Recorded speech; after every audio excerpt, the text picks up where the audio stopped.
Aleluia. Então nós sabemos que isso acontece porque Deus pegou o nosso pecado e colocou em Jesus, e pegou a justiça de Jesus Cristo, e colocou em nós, no momento em que cremos. Amém? 2 Coríntios 5, 21 diz: aquele que não conheceu o pecado, ele o fez pecado por nós, para que nele fôssemos feitos justiça de Deus. Aleluia. Não ouça o acusador. Agora não há mais nenhuma condenação para você. Romanos 8:1 diz assim: agora pois já nenhuma, diga nenhuma condenação há para os que estão em Cristo Jesus. Aleluia. Então há uma história interessante no livro de Zacarias. Depois que o povo de Israel voltou do cativeiro, eles tornaram a edificar o templo, e o homem que Deus usou para isso chamava-se Josué, Jesua. Ele era o sumo sacerdote. Zacarias teve uma visão, e olha a visão que Zacarias teve. Deus mostrou o sumo sacerdote Josué, o qual estava diante do anjo do Senhor. Olha onde ele estava. Esse anjo do Senhor é com letra maiúscula, então é o Senhor Jesus Cristo. E Satanás estava à mão direita dele para se lhe opor. Mas o Senhor disse a Satanás: o Senhor te repreende. Ó Satanás, sim, o Senhor que escolheu a Jerusalém te repreende. Não é este um tição tirado do fogo? Ora, Josué estava trajado de vestes sujas, estava diante do anjo, estava diante de Jesus. Tomou a palavra e disse aos que estavam diante dele: tirai-lhe as vestes sujas. E Josué disse: eis que tenho feito. A Josué disse: eis que tenho feito que passe de ti a tua iniquidade, e te vestirei de finos trajes. Aleluia. Isso está em Zacarias 3, verso 1 a 4. Então, na velha aliança, Satanás estava à direita do homem para acusá-lo e resistir-lhe. Mas, na nova aliança, temos um advogado à nossa direita. Amém? Então, o Senhor repreende Satanás e mandou que tirasse as roupas, as vestes sujas, e o vestisse de finos trajes. Lá em Isaías 64:6 diz que todas as nossas justiças, justiça própria, são como o trapo de imundícia. Era assim que estávamos vestidos, mas agora ganhamos vestes de justiça. Amém, queridos? Então, há 3 palavras usadas para descrever a nossa condição antes de Cristo: pecado, transgressão e iniquidade. O pecado tem a ver com a nossa natureza, a transgressão está relacionada com a lei, mas a iniquidade tem um sentido mais profundo. Iníquo significa desigualdade.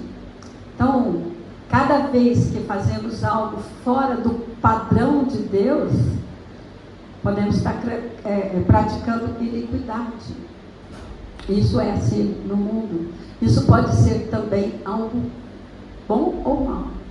Nossas boas obras também são iniquidades. Não importa o que você faz fora da direção de Deus. Então, nossas boas obras também são iniquidades, porque não são como Deus. É por isso que a árvore no Éden se chamava árvore do conhecimento do bem e do mal. O pai trocou a roupa do seu filho. E nós também recebemos trajes de justiça, simplesmente porque somos filhos. Portanto, viva como filho. Eu costumo dizer que uma boa obra feita fora da direção de Deus, ela deixa de ser boa. Pelo menos para Deus. o Senhor quer nos conduzir. Amém? Ele quer que você dependa dele para todas as coisas. Então, o dom da justiça que recebemos nos capacita a viver de forma justa e correta. Amém, queridos? Nós temos o poder do Espírito Santo sobre nós. Então, independente de qualquer coisa que você vai fazer, coloque-se à disposição do Espírito Santo, para que você possa servi-lo de acordo com a direção, com a vontade dele. Amém? Atos 19, 8 diz assim: pois ele foi dado vestir-se de linho finíssimo, resplandecente e puro, porque o linho finíssimo são os atos de justiça dos santos. Aleluia. E o anel fala da autoridade. Falando sobre as vestes, agora o anel fala de autoridade.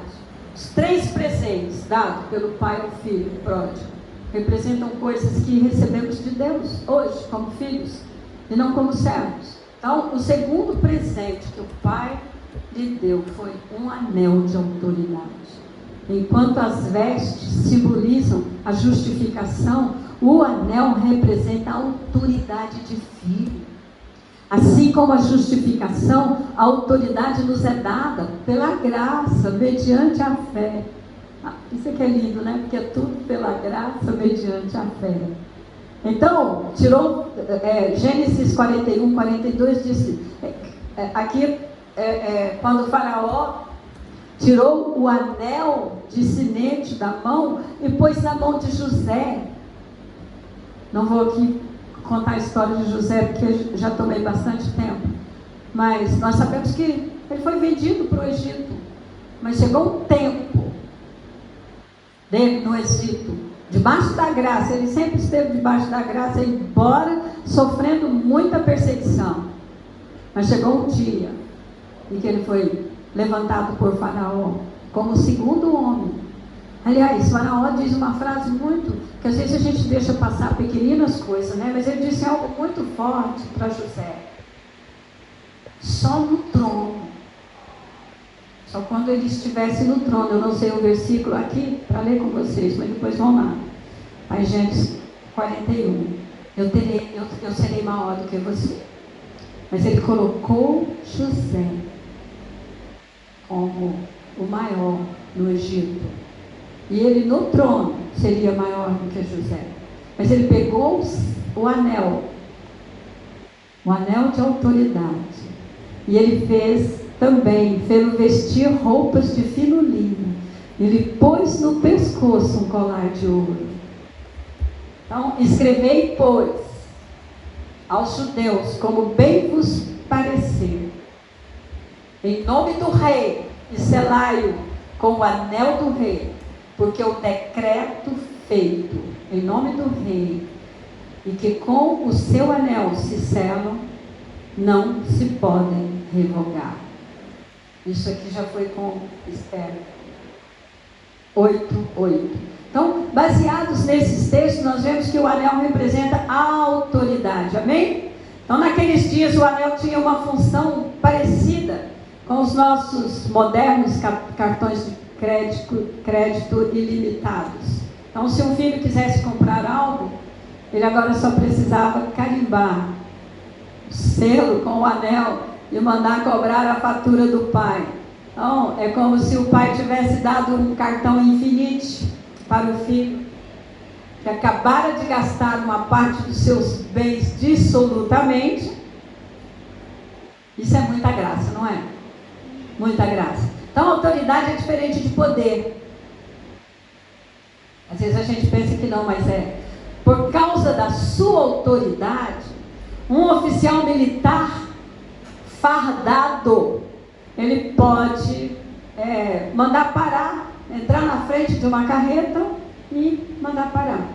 Ela vai parar, o motorista vai parar na hora, certo? Tem ali o policial fardado. Então a carreta, ela pode ter poder, ela tem poder, não tem? Mas ela vai parar. Ele tem a autoridade.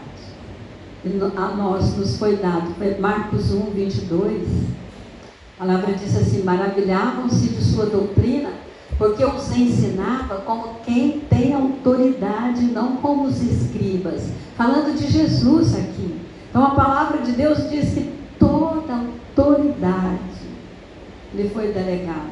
Lá em Romanos 13:1.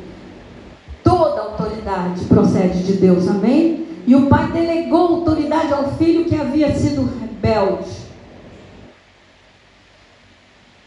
O filho do filho pródigo. Por causa disso, nós precisamos andar em humildade, pois em nós mesmos não temos autoridade alguma. Nossa autoridade procede do Pai. Amém, queridos? Lucas 9:1 diz assim: tendo Jesus convocado os 12, deu-lhes poder e autoridade sobre todos os demônios e para efetuarem curas. Lucas 9:1. Mas lá em Lucas 10:1 e 17, alguns dizem que esse verso que nós acabamos de ler se refere unicamente aos apóstolos, mas no capítulo 10 aí, nós vamos ver, o Senhor concedeu a outros 70 a mesma autoridade. Amém? Lucas 10:19. O Senhor lhes disse: eis aí vos dei autoridade para pisar de serpentes e escorpiões e sobre todo o poder do inimigo, e nada absolutamente vos causará dano. Uau! Nós precisamos crer na palavra, nas palavras, na palavra de Jesus. Oh, Jesus! Então você pode estar certo de que todo filho ganhou um anel de autoridade. Amém? E você pode pensar que isso seja apenas para crentes maduros, experientes. Mas no verso 21, o Senhor se alegra, porque isso foi dado aos pequeninos, ou seja, aos novos convertidos. É interessante, ontem foi falado aqui de supercrente. Queridos, não existe supercrente. Aliás, nem grande homem de Deus. As pessoas falam, né? Quem vai pregar aqui hoje vai ser um grande homem de Deus. Insistir. Homens simples, homens de Deus sim são filhos, mas quem é grande é Deus. Amém? É Ele que é grande. Então, super crente, nem se refiram a isso, porque não tem nada a ver com filhos. Se tem aí alguém aí fora que é super crente, está fora da palavra. Você não precisa crescer para ganhar autoridade. Você ganhou o anel junto com as vestes de justiça, amém? E essa verdade, porém, está oculta aos olhos de gente arrogante e orgulhosa. Precisamos manter o coração simples dos novos convertidos, que foi uma coisa que eu vi aqui ontem também, muitas simplicidades. Em Mateus 8:5-10, lemos a respeito da história de um centurião romano que realmente compreendia o que era autoridade. Diz assim a palavra: tendo Jesus entrado em Cafarnaum, apresentou-se-lhe um centurião, implorando: Senhor, o meu criado jaz em casa de cama, paralítico, sofrendo horrivelmente. Olha por quem que ele foi interceder, que coisa linda. Jesus lhe disse: eu irei curá-lo. Mas o centurião respondeu: Senhor, não sou digno de que entres em minha casa, mas apenas manda com uma palavra, e o meu rapaz será curado. Pois também eu sou homem sujeito à autoridade. Tenho soldados às minhas ordens, e digo a este: vai, e ele vai, e a outro: vem, e ele vem, e ao meu servo: faze isto, e ele o faz. Ouvindo isto, admirou-se Jesus e disse aos que o seguiam: em verdade vos afirmo que nem mesmo em Israel achei fé como esta. Esse homem era um estrangeiro, ele nem era do povo hebreu. O centurião disse que também era sujeito à autoridade como Jesus.